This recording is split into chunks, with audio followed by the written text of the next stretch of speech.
Defense, they really had some key stops. Welcome back and good evening, America. Speaking of Joe Biden and his future as president, Pioneers had a very clean game.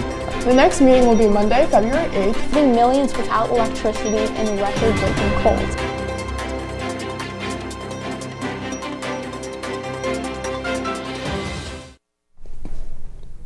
Hello Pioneers, I'm Sawyer Brisson and welcome back to your National News Show. And I'm Ty Martin. Let's kick things off like we normally do with some pop culture news.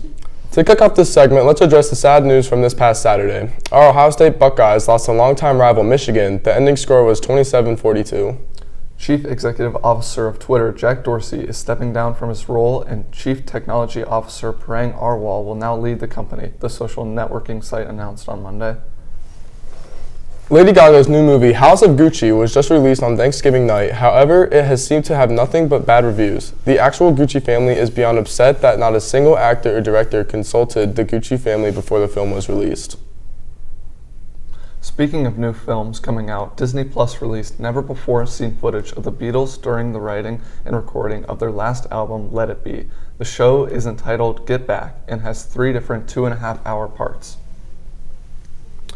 Virgil Abloh, the trailblazing fashion designer who came up on the streets of Chicago and peaked as an artistic director for Louis Vuitton men's line, died Sunday. He was 41, known as one of the most influential designers of his generation. Abloh had been battling cancer, quote, privately for several years, end quote, before succumbing to the disease, according to his company. Now let's hop back into some national news. Yosemite National Park officials warn visitors not to feed or approach wildlife after a girl was attacked by a buck. The girl, whose identity was not made public, was approached by a deer being fed by other visitors when the animal became spooked and charged her with her antlers, the service said on Wednesday. Now for your sought-after Ohio COVID update. As of yesterday, Ohio say around 9,100 cases, which once again is a sharp increase from last week. This was in the forecast with family travel due to the holiday. Another factor in Ohio's new COVID cases is the new variant of COVID, which is sweeping the nation as we speak. Omicron, the newest coronavirus variant, is also the quickest to be labeled, quote, variant of concern, end quote, by the World Health Organization because its seemingly fast spread in South Africa and its many troubling mutations. Its emergency has already led to travel restrictions, high-level government meetings, and promises by vaccine makers to start working on a strain-specific vaccines just in case. Tickets for Spider-Man No Way Home overloaded ticket sites Monday. That's great news for the box office. The newest film featuring the web-slinging hero hits theaters on December 17th. The demand for tickets is a good sign for theaters, which could use a major blockbuster to end 2021 on a high note after yet another challenging pandemic year.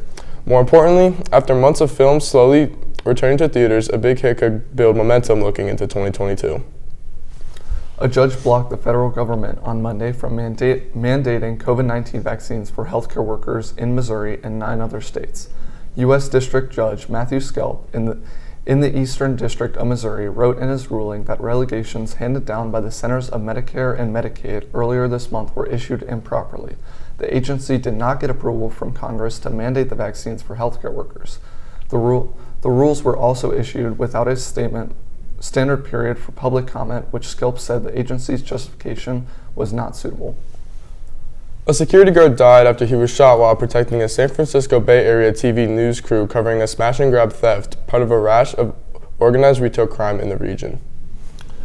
Former Secretary of Defense Mark Esper, who was served under former President Donald Trump until his firing in the wake of the 2020 election, has sued the Department of Defense over dedications they made to his upcoming book. The Supreme Court on Wednesday will take up the most important showdown over abortion rights in at least 3 decades. A direct challenge out of Mississippi to Roe v. Wade's landmark holding that the Constitution provides a right of access to abortion. In the case, opponents of abortion have long sought and advocates of abortion rights have dreaded coming before a strongly conservative lineup of justices. 3 were appointed by then-President Donald Trump, who said he would choose nominees who were willing to overthrow Roe. In some football news, Lincoln Riley abruptly steps down as Oklahoma's head coach to take a job at USC, where he supposedly was offered a $110 million contract and many other subsidies. This comes after Oklahoma's decision to join the SEC, where Riley shared no opinions on the topic. The news comes as a shock to many Oklahoma fans and players, calling Riley a traitor, and has caused the decommitment of some of the top-ranked high school players in the nation that were expected to go to Oklahoma next year. All right, Pioneers, that's all we have for you today. I'm Ty Martin.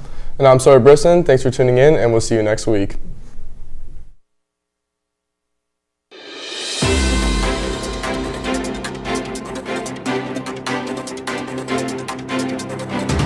Defense, they really had some key stops. Welcome back and good evening, America. Speaking of Joe Biden and his future as president, Pioneers had a very clean game.